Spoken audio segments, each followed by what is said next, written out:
Sunday morning, a collective WTF rose over the GMO corn and soybean fields of Iowa as Iowans dropped their jaws and said the Register endorsed who? We'll talk about that today. We'll also talk with Donna Redwing, the executive director of One Iowa, about the judicial retention election and also about the influence of the GLBT community in this coming election. Also, we're going to talk with author Paul Street about where the left stands in the presidential campaign. From the RE/MAX Real Estate Concept Studios, this is Webcast One Live. Ed Fallon here, folks. Gateway Market and Cafe is your locally owned source for specialty groceries. Enjoy chef-crafted, prepared foods, artisan baked goods, organic produce, specialty cheeses, and hand-selected wines and craft beer. Visit the lively cafe for breakfast, lunch, or dinner 7 days a week. Gateway Market is centrally located on the corner of Martin Luther King Jr. Parkway and Woodland Ave. Stop by or visit www.gatewaymarket.com for more details. That's Gateway Market, folks. Good food, great community. This moment of silence brought to you by Tally's Restaurant Bar and Catering, home of Des Moines' premier rooftop dining experience. Located in the heart of Beaverdale, Tally's offers speedy and affordable rooftop lunch, catering for events both large and small, innovative cuisine, as well as vegetarian and gluten-free menus. Come to Tally's for live music, dry-aged steaks, Sunday brunch, and all-you-can-eat ribs every Monday night. Tally's Restaurant Bar and Catering at 2712 Beaver Avenue. Call 279-2067. That's 279-2067. Times are tough, and most people are just trying to make their cars last a little bit longer. That's why you should know about Sargent's Garage in Des Moines. You can trust Sargent's to make the right diagnosis and give you a fair price. Whether it's a routine oil change or a major repair, Sargent's always does outstanding work. So don't give up on that old car just yet. Call Sargent's Garage at 246-8149. That's 246-8149 for Sargent's Garage. Open Sesame is Des Moines' premier Lebanese cafe. This month, Open Sesame is offering an unbeatable lunch special on Monday and Tuesdays. Mention the Fallon Forum when you order anything on Open Sesame's delicious lunch menu and get the second item for half price. That's right, buy one, get one for half price. Open Sesame's pita wraps, salads, soup, and mouth-watering Mideastern specialties will have you and your dining partner coming back again and again. Open Sesame at 313 East Locust Street in Des Moines' historic East Village. From the RE/MAX Real Estate Concept Studios, this is Webcast One Live.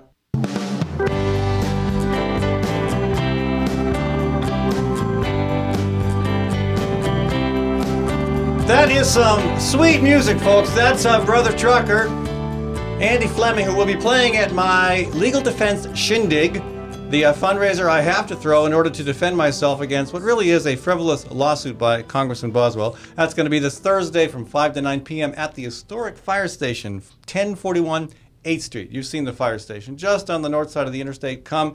Andy will be playing a bunch of other great musicians. There'll be really, really wonderful food put there by Sid Cohn with Sid's Catering.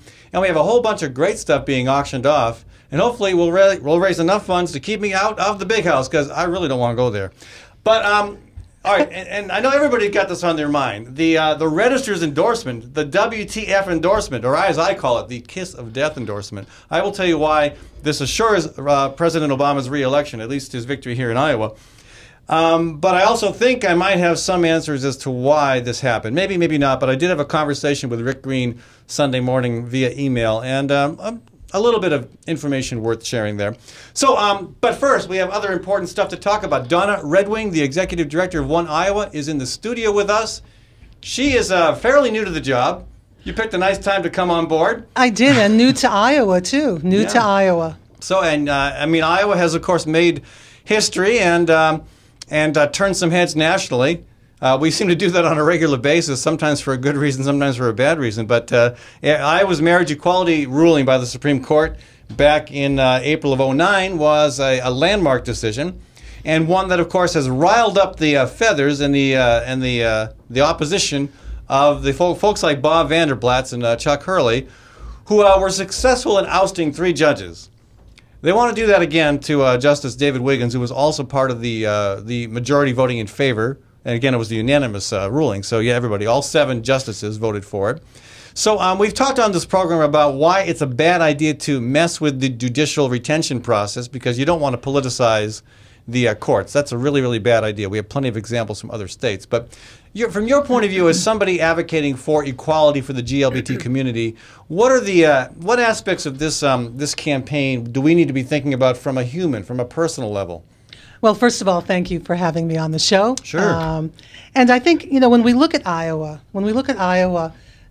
it's a state that can't be ignored. If something happens in California or New York, people think, oh, those are the coasts.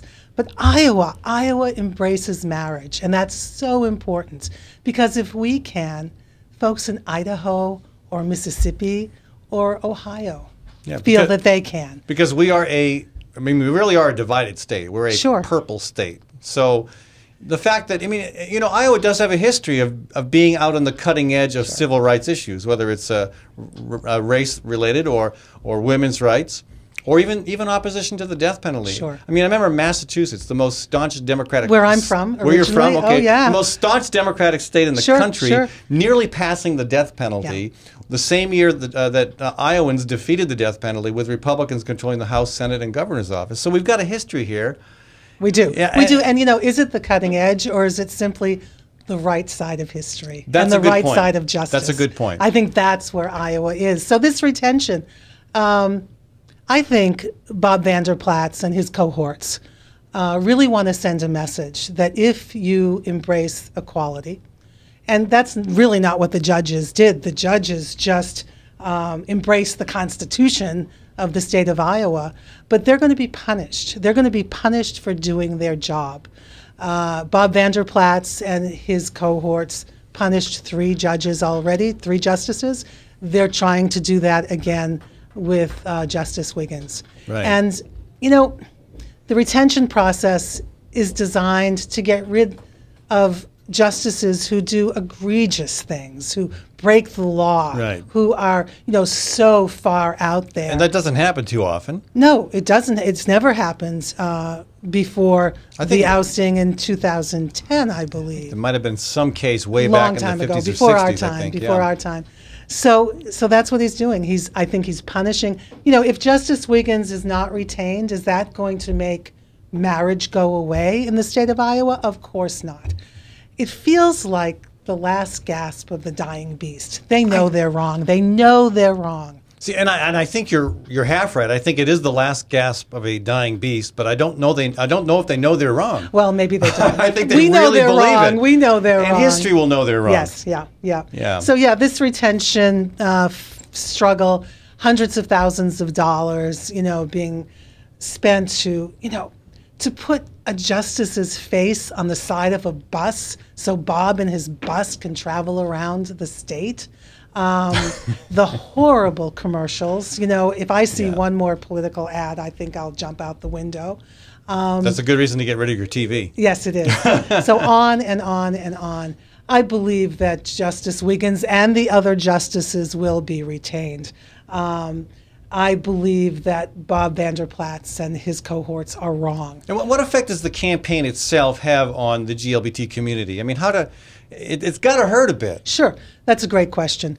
As a lesbian and as a lesbian activist, a GLBT activist for the last almost 30 years, I'm used to hate. I'm used to people saying that I'm wrong, that I'm the other, that I'm someone different from. You're a sinner. There's that too, right? There is that too. There is that too. And so what he's doing is he's really putting up who I am. Right. And who I get to be in Iowa up for debate. And my rights, my family, my relationship is not up for debate. The Bob Vander Plaats of the world have no right to have these kinds of conversations. Think about some kid in southern Iowa growing up, just realizing that she may be gay, or a gay person, may have some attraction to someone of the same sex, hearing the kinds of things that come from that group. Yeah, and you wonder where bullying in school comes from. Sure. I was talking to a dad a few weeks ago, and he we usually hear, I hope my kid doesn't get bullied. And this dad said, my kid isn't going to get bullied. He's smart, he's strong, he's athletic, he's on the football team. He is not in any way, the other. Right. And the dad said, what I want to make sure is that my son does not become a bully. Nice. Isn't that something? Folks, isn't that something? We're talking with Donna Redwing. She's the fairly new executive director of One Iowa. We are discussing the judicial retention election coming up, and we're talking about how the GLBT community feels about the negative campaign to oust a justice based on opposition to marriage equality. You're welcome to join the conversation at 244-0077. I do want to take a second to thank Physicians for Social Responsibility and the Iowa chapter of the Sierra Club for helping to sponsor this program, and in particular to help thank Gateway Market for helping to sponsor this segment of our show. And to remind you, we will be talking about the registrar's endorsement later in the program, and also going to be meeting with Paul Street. He's coming to Iowa this week. He's a fantastic author with some very cutting insights into the left side of the political debate as it relates to the presidential election. Back to our conversation, Donna, the community is, I think, coming more and more to see that marriage equality is not a bad idea. Folks who I know who still say that they don't like the idea of two men or two women marrying, they're at least coming around to saying, but it's not really affecting me any. It used to be that if two gay guys get married, it's going to be the end of the world. I mean, traditional marriage, so-called traditional marriage. Again, traditional marriage, not as in the polygamy of the Bible, or that I will sell you my wife for a goat and a cow. Sure. Traditional marriage, as in one man, one woman. It's apparently not falling apart after 3 years of allowing gay and lesbian people to marry. Traditional marriage has really not changed that much. You're right. And, after 3 years, we're all still standing, right? And so many, over 3,500 folks have been married in Iowa. Is it that high? Yeah, the world has not come to an end, right? And what we see are caring, loving couples. What we see are families. What we see are all of the things that conservatives say they care about, right? Yeah. And so, we are moving forward. I've talked to lots of people who are still a little uncomfortable, but you know what? The fact that their neighbors, those nice gay men, can finally be married, it makes them happy. Yeah. Think not only of the same gender couples and their families, but all of the folks who are part of our circles. I think when I get married in Iowa next year, really, my that's going to happen? Oh yeah, I've been with my partner for 26 years. Do you need an accordion at that wedding? I might. You're going to get. I should not be putting my guest on the spot with such a horrible question. No, accordion. But my son is going to give me away. Isn't that fabulous? That is cool. But after 26 years, Sumitra and I are going to get married while we still remember each other's names, right? Yeah. I only know one other person named Sumitra. Really? That's the granddaughter of Mahatma Gandhi. Yes. And you know what the name means? I knew it one time and I'm forgetting. Greatest friend. Oh, that's a wonderful name. And she is. Yeah. She is. I mean, is there anybody out there still going to, make a fuss about this? I mean, obviously Bob Vander Plaats and his friends do. Yeah, and I know Bob pretty well. Yeah. If you ever want to meet Bob personally, I'm sure I can arrange that for you. I'd rather have the accordion at my wedding. Thank you very much. Okay. Yeah. So I mean, really, it's again, this is probably the last election we're going to have this conversation, because I predict that within a year or two or three at the most, nobody's going to care anymore. People are going to be done even worrying about this issue. Well, they're going to care in a good way. They're going to care because people are going to be able to live full lives. Equality will be alive. Yeah, they're not going to say, "Oh my God, the lesbians moved in next door. The neighborhood's going down." Oh, they're going to love us. They're going to love. Do you know that years ago the Christian Coalition said that I was the most dangerous woman in America? Did you know that? I'm very proud of you. Thank you. Yeah. Thank you. And a friend actually asked someone why, because I'm really not that dangerous. And the person they spoke to said, because if she were my neighbor, I know that she'd water my plants and feed my cats. She's a good neighbor. Yeah. That's why we're dangerous. Can you move in next to me? I have plants and a cat. And an accordion, obviously. And an accordion, and I know how to use it. But you know the definition of a gentleman. A guy who knows how to play the accordion but doesn't. Oh, okay. Right. So, I mean, let's look at the Iowa legislature. I mean, sure. If the Senate goes Republican, obviously if the Senate remains Democratic, Mike Ronstill will remain the majority leader, and you won't see any action toward a constitutional amendment. Worst case scenario, Republicans control House and Senate. You've got Governor Branstad, who is on record as supporting a constitutional amendment, and the House and Senate both pass this basically language that would repeal that would change the statute so that the constitutional decision by the Supreme Court is no longer valid. But that has to happen next year or in 2014, and then it has to happen again in 2015 at the earliest. It has to happen twice, folks. We have a good system for amending the Constitution. You can't just do it on a whim. It happens twice, and then the people have to vote on it. Right. The earliest the public would even vote on this is 2015. That's 3 years down the road. I mean, at that point, I'm thinking people would just be disgusted that they even have to vote on this thing. Sure. Well, the most recent polling says that people don't want this to be messed with. However, what happens to the thousands now of same-gender couples who've been married? Do they become unmarried? Or do they become this small group of married same-gender couples? Are they grandfathered in? Right, or grandmothered in, right? Grandmothered in, granded in, yes. Granded in. You know, I look forward to the day when equality is neither a blue or a red issue, right? Yes. I look forward to the day when we don't have to work so hard to maintain a Senate majority just to keep our basic rights alive. Right. At One Iowa, we're a nonprofit, of course, but we also have a PAC and a 501c4 that allows us to play in this arena. You know, I would say I'm really not worried about. I really do think that if in a worst case scenario, if two general assemblies pass that constitutional amendment and the public gets to vote on it, I'm confident at this point, especially with 3 more years for the consciousness to grow, I'm confident Iowans would defeat it.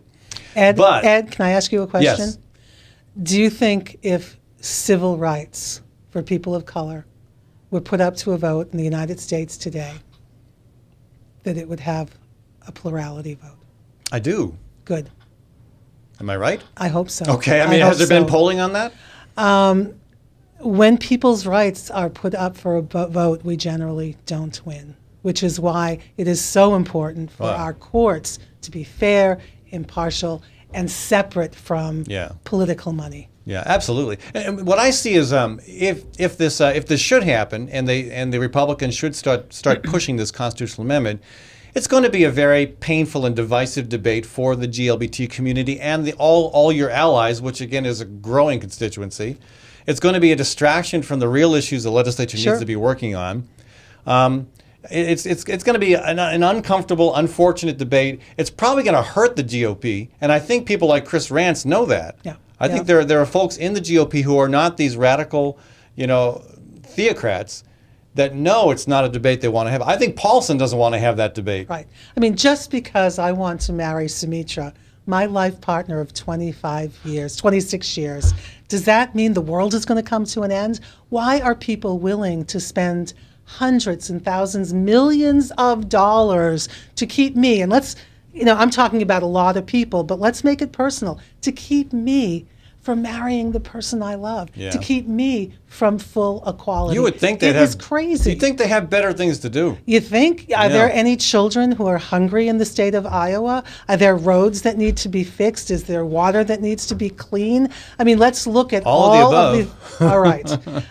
Let's look at the real issues. But right now, this is a real issue. And if we can maintain the Senate majority, Ed, if we can maintain it, then it makes that period of time even longer. The key question, Donna, is what do the bikes of Iowa think about marriage equality? And the bikes of Iowa are handlebars up handlebars for up. equality. Well, I'm looking at my bike and I see the handlebars turned down. So let's ask directly, Bike, your thoughts on marriage equality? It's obvious that it should not even be an issue. It should not even be an issue. I don't Okay. think so. I think it's something to keep people a little bit less informed and busy, you know, so that they go out and vote a certain way. Does that make sense? And you're getting married, Bike. I am and you're getting married. and you're a female Bike, and you're marrying a male Bike, and I think that's really cool. But no trouble with 2 male Bikes or 2 female Bikes marrying. Not at all. No. All right. Why would I? Why would I?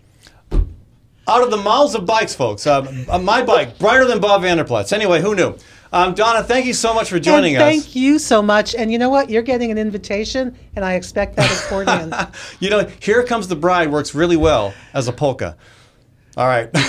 Okay. If folks want to contact you and learn more about the work of One Iowa or to get involved with the campaign, what do they do? Just go to our website, www.oneiowa.org, or they can email me. It's simply donna@oneiowa.org. All right. Thank you. Thank you so much, Ed. Folks, again, I want to thank Gateway Market for helping to sponsor this segment of our conversation. Gateway is at 20th and Woodland in the Sherman Hill neighborhood. Great grocery store, and not just a grocery store. They've got a cafe that's open for breakfast, lunch, and supper. They've got a lot of great events happening there, including green drinks at the end of every month, an environmental discussion over coffee, beer, wine, lunch, supper.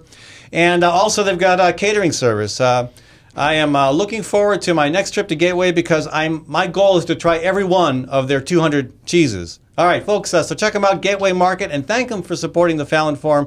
We'll be back in a few minutes, and we're going to talk about the Register's endorsement of Romney. What the heck is going on with this? From the RE/MAX Real Estate Concept Studios, this is Webcast One Live.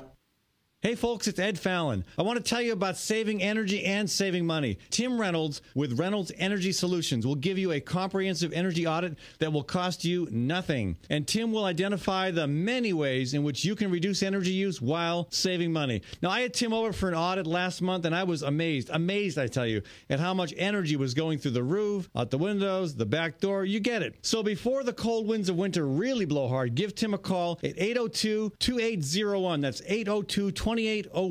Host is a locally owned restaurant in downtown Des Moines that focuses its food and philosophy on embracing simplicity. The majority of Host's food is from local farmers who practice sustainable and health-conscious agriculture. Much of what you'll find on your plate is a familiar comfort food, presented with a modern and tasty interpretation. Host is open for lunch Monday through Friday from 11 to 2, and also available for private dinner events and special themed dinners throughout the month. So, check out Host at 13th and Locust in Des Moines. With warm weather finally here, it's time to think about upgrading the efficiency of your furnace and air conditioner. Leonard Tinker Heating and Cooling has provided honest, competent service for over 20 years. Whether it's your home or business, for repair work or to install a more energy-efficient furnace or air conditioner, call Leonard Tinker at 263-0422. That's 263-0422. For honest, competent heating and cooling service, call Leonard Tinker at 263-0422. Wow, some wedding. Yeah, I've never seen a bride in coveralls. Right, and skipping down the aisle to accordion music. Not to mention the reception. That wedding cake was a freaking fruit cake. It's your wedding. Don't leave anything to chance. Diana's Wedding Cakes. Using only the finest, freshest ingredients with free on-time delivery and setup. Choose one of Diana's custom designs or create your own. Call Diana's Wedding Cakes, 641-275-9279. That's 641-275-9279. Well, hi, I'm Rob Spearman. I'm a broker-owner of RE/MAX Real Estate Concepts in Des Moines, Iowa. Give us a call if you're looking at buying or selling a home, or if you're having trouble on your mortgage payments or looking to purchase foreclosures. We have the agents to help you, experienced, outstanding agents. Our office number is 515-276-2872. Or if you'd like to look at homes, go to our website, homeconnectusa.com.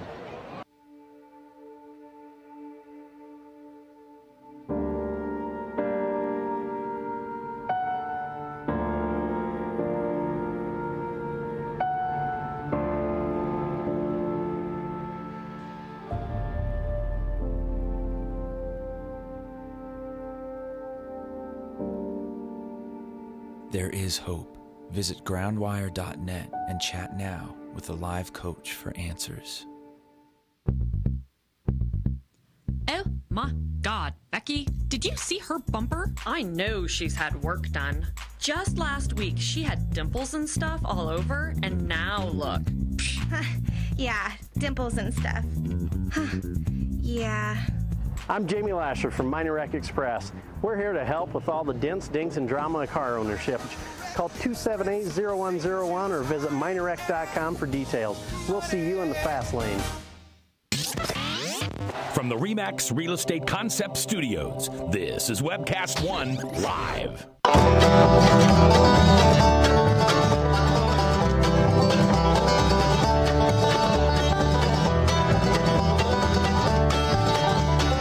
Oh, empty chair, empty chair. I thought it was the debate with Leonard Boswell coming back to me. Or maybe Mitt Romney debating Obama. Mitt Romney might as well have just moved out of his chair and sat with Obama on the last debate, because he pretty much abandoned everything he's ever talked about and went with the president. Okay, so what about this situation? Before I continue, I do want to thank all of my sponsors and remind folks about the Legal Defense Shindig on Thursday night. You can get details about that on my website, FallonForum.com. I'm looking for things to auction off. I've got 3 beautiful paintings by local artists. I've got a massage therapy session, a life coaching session.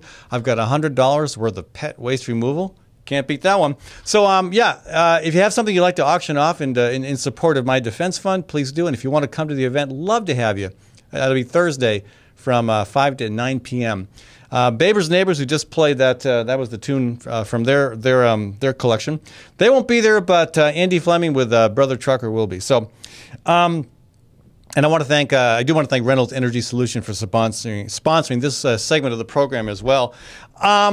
Yeah, Mitt Romney. I mean, I think a lot of folks were just absolutely shocked that you wake up Sunday morning and you see that he's endorsed by the Des Moines Register. It's so out of character. It makes no sense on so many levels, and I've had a lot of really interesting comments from people. One of the best ones was from Marty Doyle, who wrote, I will no longer support this newspaper. They have chosen to endorse a man who has said he would deny people the civil right of marrying, to tie in with our last segment. He would deny women in poverty health care. He's a man with a history of raiding companies and then tossing them aside once he and his company have gotten their profit out of them. He's a man who doesn't even have the integrity to be consistent in his positions. A man who showed his true colors when he stated that he didn't care about the 47%. You know, it is shocking to me because you look at the Register's editorial positions on a lot of other issues, healthcare in particular. I mean, their position on healthcare is so much more aligned with Obama. Actually, it's aligned with positions well beyond what Obama was willing to, or able to, I should say, in this case, to pass. So, you know, I don't get it. And I look at the Register's OA. Actually, I have a theory, but let me just. It doesn't. There's a logical disconnect here because you know, endorsing Romney is one thing, but the reasons, the stuff they write about. I mean, come on, this stuff just doesn't add up. There is not a lot of difference between the two candidates' short-term economic plans, as both are heavy on a promise of tax cuts for the middle class, but short on details. No. Romney's tax cut plan is going to hurt the middle class over the long haul. It's good for his buddies on the top. I mean, I don't know how you can say that. You know, and then they go on to say, throughout the campaign, Romney has expressed faith in the private sector to fuel a more robust economic recovery. Okay, and, you know, that would not, and the Register itself says that the economic recovery, you know, it's not complete, it's not what it needs to be, but it's a step forward. They concede that it's in part because of the efforts that Obama took to try to infuse some public revenue into the economy. They also say that Romney has a strategy for job growth through tax and regulatory relief for small businesses. I mean, this is not a new strategy, and they describe it as a new idea, change. I mean, no, this is trickle-down economics. We've been there, we've done that. George Bush the Elder called it voodoo economics. That's because it doesn't work. It didn't work. I mean, the record is in. It doesn't work. That's what Romney wants to do. They also praised him for, quote, encouraging all forms of domestic energy production. What? I mean, this is the guy who comes out against the wind energy tax credits? I mean, and can't. I mean, Obama's been bad enough on oil drilling, on expanding domestic production. Romney's going to be a lot worse. I don't get it. It does not add up to where they stand. The Register also concedes that Romney had to tack to the right during the primary season.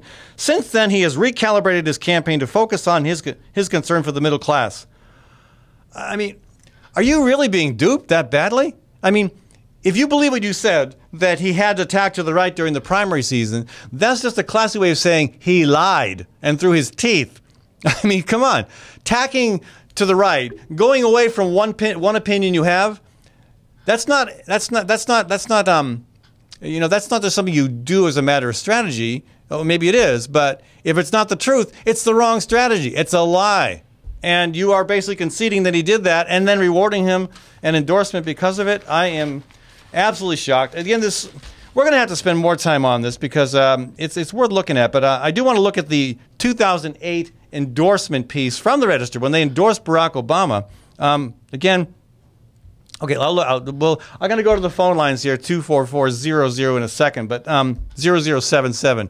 That's right. When you give a phone number, all 7 digits would be good, 244-0077. But I'll tell you, this is from the 2008 Register endorsement of Obama. Obama has earned the Register's endorsement for the presidency because of his steadfastness in the face of uncertainty. Okay, you like steadfastness? You like steadfastness. I mean, Romney is the picture of the lack of steadfastness. Romney flip-flops. I mean, he changes his position all the time. I do not know the real Mitt Romney. And you also mentioned in your editorial that you like the fact that he was a Republican governor in a Democratic state because he had to learn how to work across the aisle. No. I mean, he should have. That's a good thing to do. I learned how to do that as a state legislator because I was in the minority for 14 years. But no, Romney did not do that. He was bad at that. His vetoes were overridden all the time. Obama's life story embodied, this is from the 2008 editorial endorsing Obama again. Obama's life story embodies America's promise that someone from modest means can study, work, and get ahead. Okay, if you like somebody from modest means studying, working, and getting ahead, Romney's not your guy. This guy was born with a silver spoon in his mouth. He's not even aware it's there, but every so often the truth comes out. A comment about the 47%, or his insult to the entire population of Great Britain, or I mean, the guy is so not the person who rose from modest means, And if you like that in Obama, why would you like how could you possibly like the opposite? Hey Ed, yes. Mike has a question. Oh, Mike, what now? Do you think that maybe it has something to do with the Des Moines Register wanting to go where the money is? You know, that is a question that comes up, and I have thought about that, and I think it's partly an indication of the direction that mainstream media is heading in this country. And let me answer that question a little bit more fully, but I know I've kept a caller on hold for a while here, and I apologize for that because I'm on a roll. Let's go to let's see, Ron from Des Moines. Hello, Ron. Welcome to the show. How you doing, Ed? Good. Well, nothing surprises me anymore, so I can't say I'm surprised about the Des Moines Register attacking for Romney. I just would like, some questions answered. What's the fresh vision? Oh, yeah, they talk about a fresh vision. I mean, really? What is the fresh vision? The only fresh vision he sees half of the electorate as freeloaders. Now, that could be the vision because I've never heard a top-tier office seeker ever show such contempt for half the electorate. So that might be the vision. But otherwise, it seems to me that his economic plan is, does this sound familiar? Give tax breaks to people like himself, make it easier to fire people who are not like him. Yeah, that's trickle-down economics plus a kind of hands-off approach to regulation so that the powerful can take advantage of their underlings. Yeah. You know what? I think that a lot of this, I'm gonna blame Obama and the Democrats because when Obama came into office and the Democrats had both houses of Congress, they let the Bush people off the hook. They let him off the hook about the Iraq War, which was a lie. And they let him off the hook as to why in 2008 we had a financial meltdown. Right. The bad guys got away with it. And because the bad guys have learned how to fund both sides of the political debate. And the bad guys are going to themselves, man, this is terrific. We're not held accountable. We can launch wars without consequences. We can drive the economy over the cliff. We can say any old thing. And you'll have a paper like the Des Moines Register talking about, well, you know, my sense was they're looking for that elusive thing called the moderate. And I don't even know what that means, but they see all these kind of scary people on the right, and they don't like them. So I guess they think that Romney's going to keep them in line or something. Yeah. And you know what? Grover Norquist has another plan. Ron, thanks for the call. Appreciate it. Yeah, it's you know, people have speculated all sorts of reasons why the Register did this, and gosh, there's lots of them on. Go to my Facebook page, both my personal page and my public figure page. Remember, I had to choose between being a public figure and a fictional character, and it was a tough choice. Several people claim that the reason the Register made this endorsement was because Gannett is owned by Bain Capital, essentially. Some dispute whether that connection is just casual or significant. I do note, John Deeth points out that other Gannett papers have endorsed Obama, so he doesn't think it's a Gannett, decision. Ryan Rutter writes, it's just one of those cases you choose your poison, doesn't matter which one you pick. End result is the same. Ryan, sorry, disagree. Despite not being thrilled with Obama's first term, there is clearly a bunch of differences between the two. Brian writes that it makes sense in the world of 2012 journalism. It's generated huge page views and created national buzz. Brian, I think you have hit the nail on the head. I think that's a big part of it here. What do we need to do to stay relevant? I heard Rick Green's interview on C-SPAN, and yeah, clearly it's a lot of his talk is about boosting Iowa, about the excitement of being a swing state. I mean, everybody wants to be in the action, and that's why sometimes during the Iowa caucuses, key political figures who really know who they're going to support don't until the last minute. It makes them more relevant. And if you had decided who you were voting for, 2 months ago, you would not have been in the pool of people picked to be a part of the debate, the town hall debate, where undecideds were given a chance to participate. So there are some real perks to not making up your mind, to being indecisive, to being a swing state. So, and the Register, of course, and the media in general do very well off of Iowa remaining relevant and undecided. I mean, the amount of money pouring into TV ads and certainly other media forms, radio and Gannett, they benefit from that. Now, I think a more relevant question, since Gannett owns so many papers nationwide, a more relevant piece of analysis, and I have not seen this done. I tried to do it myself, but ran out of time. Look at some of the swing states. I mean, there's a bunch of Gannett papers in Ohio. How are they falling down on the endorsement issue? What about New Hampshire, North Carolina, Florida? Some of the Gannett papers in those states, where the vote actually is going to make the difference. So I think a lot of it is the Register wants to remain relevant. And yes, Brian, it generated a huge news buzz nationwide. I talked to Rick Green, talked in quotes meaning via email. And I wrote to him and Andy Dominic and Randy Evans. And Rick wrote back, very nice. I mean, he almost wrote back immediately. And I tell you, that goes miles with me. I can't get boo out of Joe Olson, for example, or Ruth Ann Gaines, or Janet Peterson. I'm sorry, some of the local Democratic legislators are just horrible at returning calls or answering emails. Bill McCarthy, yeah, same thing. Tom Vilsack, by the way, he's fantastic. Although we disagree a lot, although we fought a lot on issues, Tom will always return my calls and answer my emails, even though he's Secretary of Ag. So that means a lot to me. And Rick Green wrote back. I appreciate that a lot. He says, hope you are well. We'd agreed on Friday to just a couple of interviews, C-SPAN and MSNBC. I'm appreciative of your request, but we're not planning to do additional interviews right now. The final week of this marathon campaign focuses on the candidates, the issues, and their positions, not our endorsement.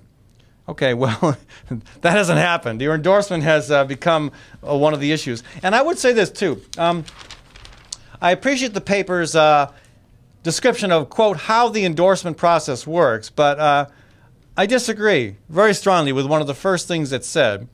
And then this is put together by the Register's editorial board. Probably, I'm sure Rick had something to do with writing it.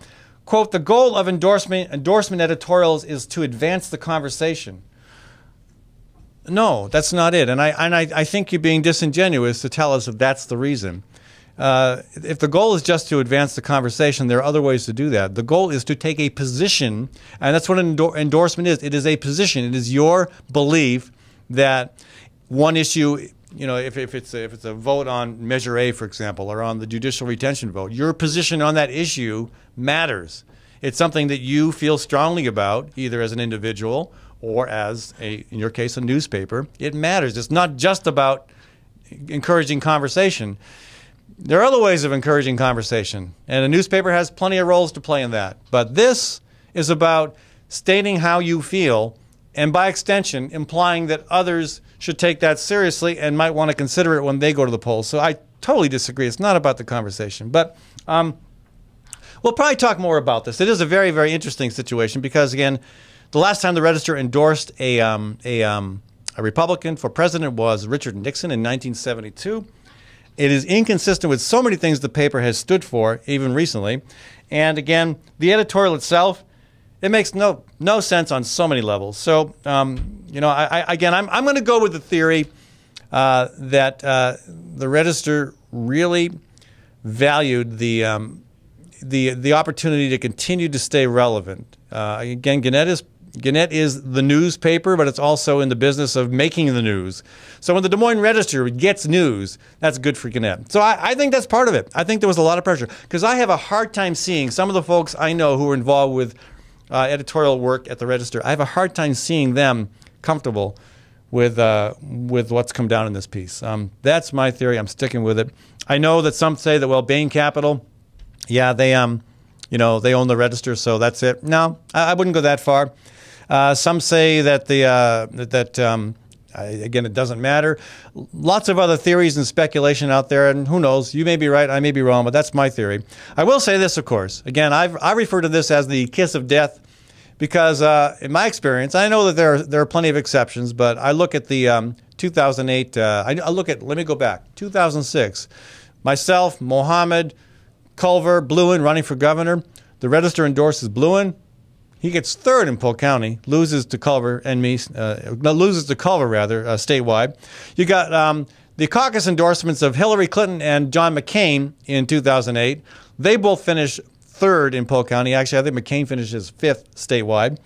And then you've got the endorsement of me over Leonard Boswell in 2008, and I got creamed by Boswell. So the kiss of death. Anyway, this assures that Barack Obama is going to win Iowa. But don't take my word for it, and don't take it for granted, and don't forget to vote. I'll be back in a minute, folks. We want to talk with Paul Street. He's an author.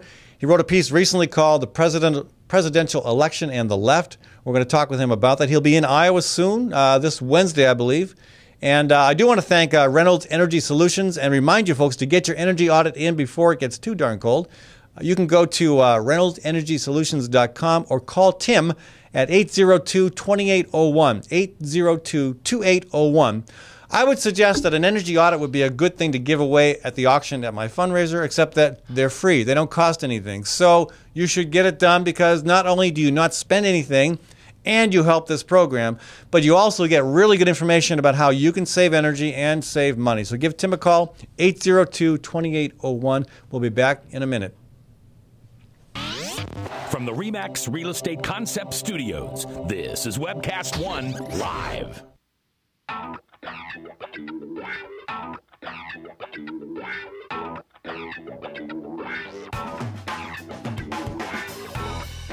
Well, good morning. This is the 7th of June in the Lord's year 2010, and this is day 1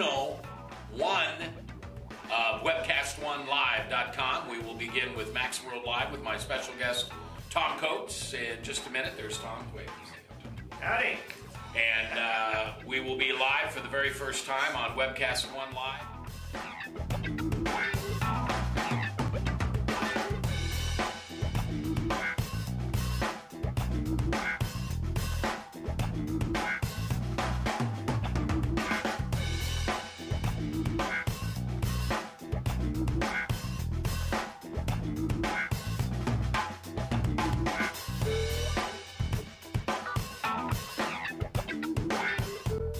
Someday we're going to look back on this and say, gosh, remember that old day in history?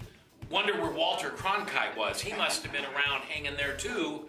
But actually, it's the beginning of Webcast One Live. And thank you for listening. Thanks, Rob Spearman, and everybody who's put together this project together. And we're ready to go live now. So thanks for listening to MaxWorldLive.com.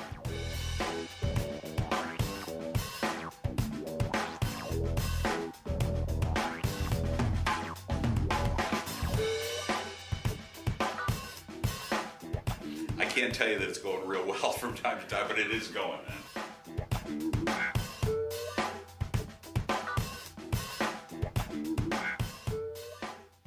Hi folks, it's Ed Fallon here. Proof Restaurant at 13th and Locust. You've probably been there for their award-winning, nationally recognized lunch specials. Well, now Proof is open Thursdays and Fridays for supper. And here's where the chefs really get creative. Let me tell you, they're like artists, okay? I've been there, and it is one of the best meals I have had in Des Moines. I've heard that from other people. You got to check it out. Proof for supper, Thursdays and Fridays, and also the second Saturday of the month.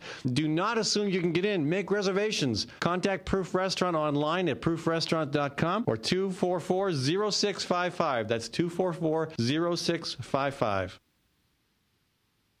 Hi folks, Ed Fallon here. When it is time to entertain, think of Gateway Market. Let them handle the details. Gateway offers a wide variety of stress-free options like cut-to-order cheese and charcuterie. There's a delicious olive bar and a wide variety of chef-prepared dips and spreads. Or let the catering team take care of the entire event, right down to the wine and beer pairings. The expert floral designers can even customize the perfect centerpieces. So stop by or visit Gateway Market for more information. Gateway is at Woodland and ML King in downtown Des Moines. Good food, great entertaining. Nestled in the heart of downtown, Ritual Cafe is one of Des Moines' most unique places, offering a wide variety of coffee and tea.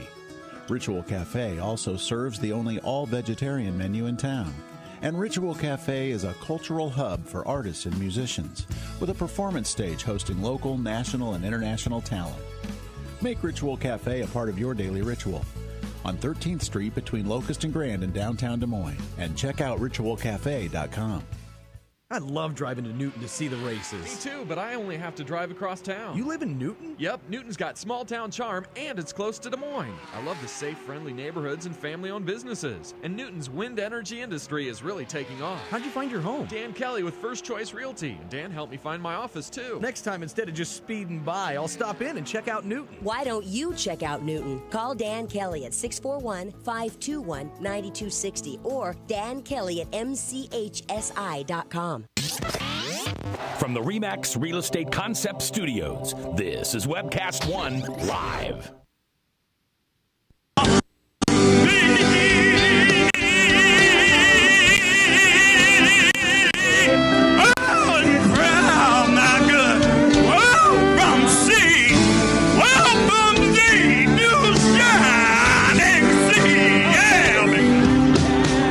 Bonus question. Anybody know what that is? That's Meatloaf singing at the singing "America the Beautiful" at a Romney rally recently. It had to be the. I mean, actually, it's the only time I've ever felt sorry for Mitt Romney, and that will probably never happen again. But gosh, it was an astounding moment of poor taste, and yet Romney looked pretty frightened, as well he should be. Anyway, yeah. Let's go back to our phone lines. I want to welcome Paul Street to the show. Paul is joining us from Iowa City. Paul's an author and an all-around heck of a guy who's going to be speaking in Grinnell tomorrow. And I'm sorry I can't make that. Paul, welcome to the show. Hey, hi Ed. Thanks. I want to talk about your piece on the presidential election and the left. But first, Yeah, since we were talking about the endorsement of the Register endorsed Romney, and you're probably aware of that. I did see that. Yeah. What is your take on that? Well, I used to be a history teacher, and if that paper, that editorial had been submitted to me as an essay, it would have been sent back for a revise and resubmit with a D- on it. I mean, Why? It's just, it leads off with the fact that, praising both Obama and Romney because they graduated from Harvard Law. So you've got the whole best and brightest mythology there. Somehow that makes right. either of them qualified. But, it's sad. Here we are. We still have this massive problem of unemployment. And it claimed that Obama had undertaken a very significant stimulus, and now the need for stimulus was over, which is just entirely false. We have millions of absurdly unemployed people that need to be put to work. Well, yeah, and the Register had supported most of the stimulus actions that were taken, even under George Bush. And so if they were good for getting the economy jump-started or saving the auto industry in one case, why are they not good now when we're still struggling to get out of the economic doldrums, as the Register calls it? It just doesn't make any sense. I think, if anything, Obama's mistake was the stimulus wasn't bigger, and we know that it needed to be bigger given the level of unemployment that he inherited and was dealing with. So there was that. And he said that Obama had tried to reach out to the GOP early on and had subsequently stopped doing that. So I guess the idea was he tried in 2009 and quit. And that's just absurd. It doesn't match up with any historical things. I mean, look at the debt ceiling thing recently as last year. He was bending over backwards to do fairly conservative things, actually very conservative things on Social Security and Medicare and so forth, to accommodate them. So I don't know what they're talking about. They seem to think Romney's really going to be a moderate. Once he gets in there, do you think they really believe? I can't see them really believing that. I mean, they're not naive. And Romney... I'm not sure what that's all about. A lot of the language in the editorials really seems to paint them out as a very free market, trickle-down economics, anti-regulatory Republicans. And they have this line that if Romney comes in, the economy's going to open up and we're going to have this great growth. And I just don't see any indication of that anywhere. That's not what any economists think will happen. There's also... Yeah. All sorts of opinions as to why the Register made this endorsement. Some say it's because Gannett is owned by Bain Capital, and they had to. And others said they were mad at Obama because of the interview that was supposedly off the record. My theory is they want to remain relevant. They want to push this forward. They decided to push this forward because it keeps the Register relevant. It keeps Iowa relevant. Yeah. Well, that sounds about right. It's also kind of ironic insofar as they don't want to talk about some things that Romney, that are part of this platform, they didn't talk about, that are pretty, sort of anti-Iowa. I mean, for example, one of the things he talks about is wanting to get rid of the tax credit for wind power. Yep. That doesn't fit this state. The state has a lot of windmills and a lot of wind power, and farmers who'd like to be involved in that. And clearly he's looking towards privatizing Social Security by having Ryan on the ticket. This is a state with a lot of seniors. Yeah. So it's Florida. So I mean that doesn't quite fit. And we've got a lot of students in Ames and Iowa City, and he wants to get rid of the college student loan program. So, I mean, it's kind of an offensive thing. It's kind of the Register turning its back, it seems to me, on a lot of Iowans. Yeah, and that's interesting you mentioned that, too, because the Register's endorsement in 2008, gosh, wait, I'm trying to find it says, worst of all, this is in criticizing McCain. One reason why the Register endorsed Obama was because of McCain's choice of a running mate. They called it the worst thing of all about McCain was his choice of a running mate. Oh yeah. I mean, why does that not apply to Romney? I mean, does the Register really think Paul Ryan is? I mean, Paul Ryan is an extremist. He's a fundamentalist, theocratic extremist. His budget is beyond anything that you could deem as sensible and appropriate. It's got to be the most destructive piece of policy ever introduced in my lifetime. And so they were worried about running mates back in 2008, but they don't care about Romney's poor choice as a running mate now? I don't get it. Well, they're clinging to this notion of the GOP as maybe more like Daddy Romney than this Romney. This GOP is not your grandparents. I mean, the whole party system, I'm very frustrated with Democrats. The whole party system has shifted to the right, but the rightmost of the two parties is really engaged in they're the radical party now, radical on the right, and they literally want to rip up every last shred of the welfare state, which is being very weakly defended, defended by what I call the dismal, demobilizing dollar Dems. So let's that's good. I like. I'm a big fan of alliteration. Anytime you can alliterate like that, you get my attention. But let's switch gears. Let's talk about the political. Demoralizing too. Yeah. let's talk about the political left. I mean, you've been pretty critical of the presidential election in terms of its recognition of issues and the role of the left. What are your thoughts on that? Well, yeah, I'm pretty horrified by how some of the biggest issues of our time, and for me, this includes climate change. First of all, the continuing threat of nuclear war, which I think is still a real thing. We might want to think about in the anniversary of the Cuban Missile Crisis.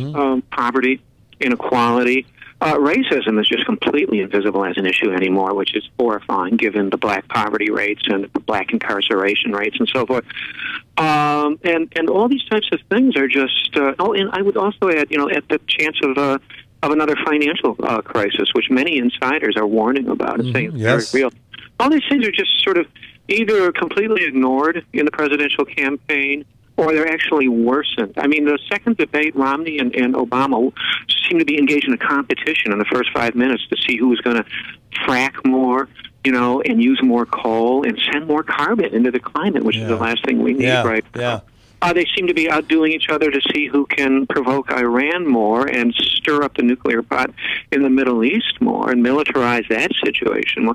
Those types of things. And, of course, poverty is just gone as an issue. It's almost non-existent in this campaign. All they can talk about is a middle class, and we have 1 in 6 Americans below the incredibly inadequate federal poverty level. So it's dispiriting to see these and many other key issues just completely pushed to the margins because of the influence of money.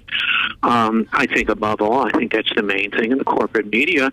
But I'm not one who thinks that there's no difference at all. I think I don't think there's any excuse for the left just putting their heads in the sand about the Democratic Party. But I feel the same way about the GOP, and sometimes I get frustrated at the willingness of leftists to just poo-poo the danger of the right, the GOP, where they are now. Are you supporting Obama? Are you going to be voting for him? I know it's a private question, but I'll ask it anyhow. I've studied him for so long, it's going to be very difficult for me to put a mark next to his name. But I completely understand. I support people in contested states. And there's only 9 of them, and I was one of them. It makes perfect sense, and I understand why, and I think they probably should block to vote the GOP in an Iowa or Wisconsin or Pennsylvania or Ohio. And I'm glad to hear that. I mean, I'm very, as Arnie Arneson says, a talk show host and former recovering politician from New Hampshire, she's majestically disappointed in Obama, and I would agree. But and actually, this is interesting. The Register writes us in their 2008 endorsement of Obama, again, as one reason to support him, quote, "There are other good arguments for Obama's election. The next president might make several Supreme Court nominations." If that was a good idea 4 years ago, why is that not a good idea now? Right. Yeah. No, it's very true, and it does appear there's going to be a couple. I mean, I think we don't want to get too excited about how supportive Obama really is of reproductive rights for women. There's some aspects of the health care law that are very disquieting in that regard, and we actually don't know how the full position of one of his appointments, Kagan. We have reasons to worry about her position on that, but I don't think there's any doubt at all that a Romney presidency is going to appoint 1 or 2 anti-Roe v. Wade people. There's no doubt about it. It's dishonest not to admit that. Yeah. And also more decisions like Citizens United, which probably doesn't happen with a Gore-appointed court, but it happened with the Bush-appointed court. There's all kinds of those things, It seems very irresponsible, again, for a paper that, I mean, I disagree with Register editorials as often as I agree with them, but, there's a consistency issue here that's totally missing, and I don't get it. But again, it's hard to put that conversation aside because it is so appalling, but, back to the question of the political left. Right. All right, you're supporting Obama, and I don't know what you're doing with the congressional race. Are you supporting Loebsack?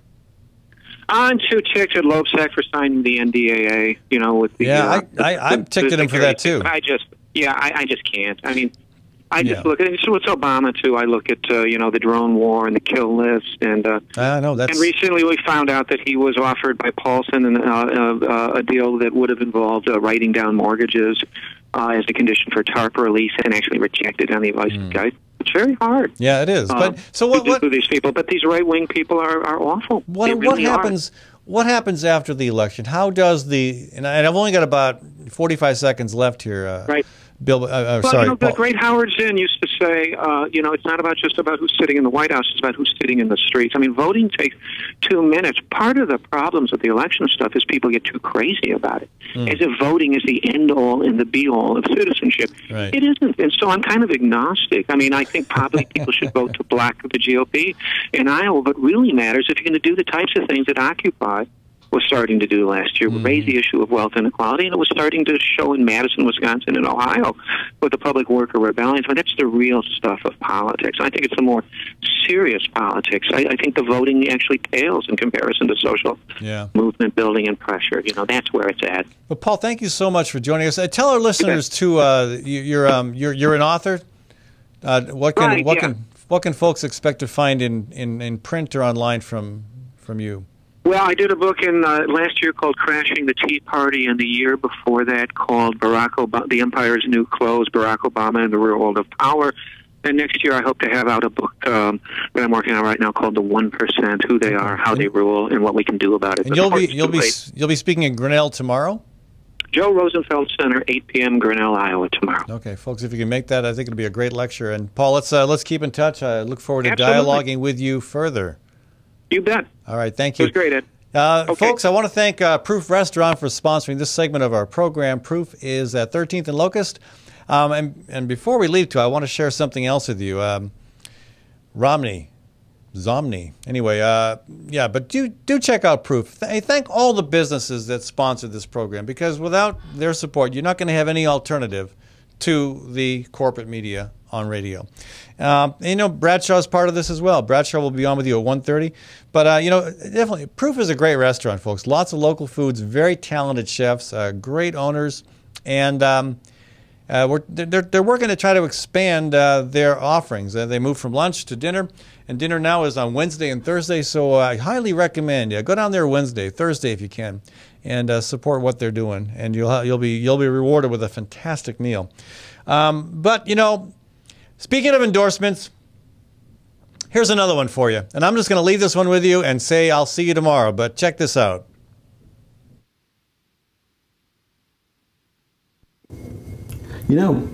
Like a lot of liberal Americans, I was excited when Barack Obama took office 4 years ago.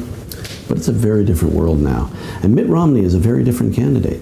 One with the vision and determination to cut through business-as-usual politics and finally put this country back on the path to the zombie apocalypse. Romney's ready to make the deep rollbacks in healthcare, education, social services, reproductive rights that will guarantee poverty, unemployment, overpopulation, disease, rioting, all crucial elements in creating a nightmare zombie wasteland. But it's his commitment to ungoverned corporate privilege that will nosedive this economy into true insolvency and chaos. The kind of chaos you can't buy back. Money is only so much paper to the undead. The 1% will no longer be the very rich. It'll be the very fast. Anyone who can run, fight, make explosives out of household objects, or especially do parkour of any kind, you'll want to stick with them. Unless they read Ayn Rand. Look, I don't pretend to see the future. No one knows for sure if they'll be the super fast 28 days later zombies or the old school shambling kind, but they'll be out there and they'll need brains.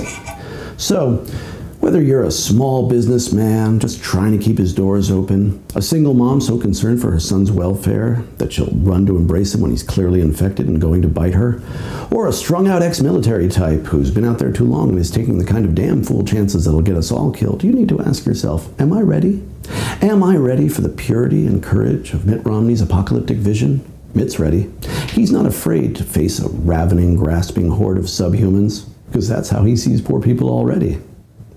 Let's all embrace the future. Stop pretending we care about each other and start hoarding canned goods.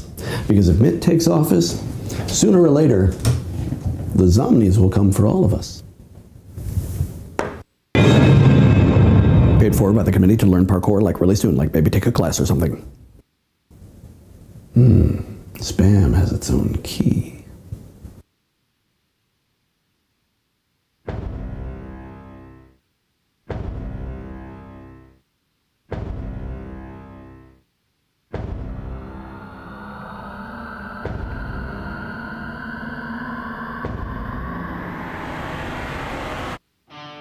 I'm just saying. I'm just saying. I'm just saying. I'm just saying. I'm just saying. I'm just saying. Ching ching. I'm just saying.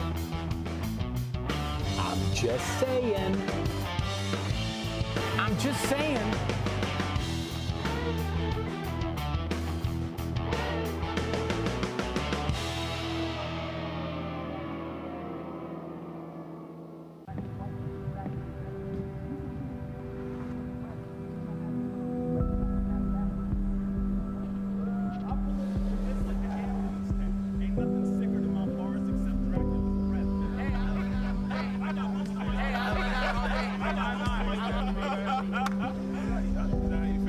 Feeling alone? God knows and He understands. Chat now with someone who cares at groundwire.net.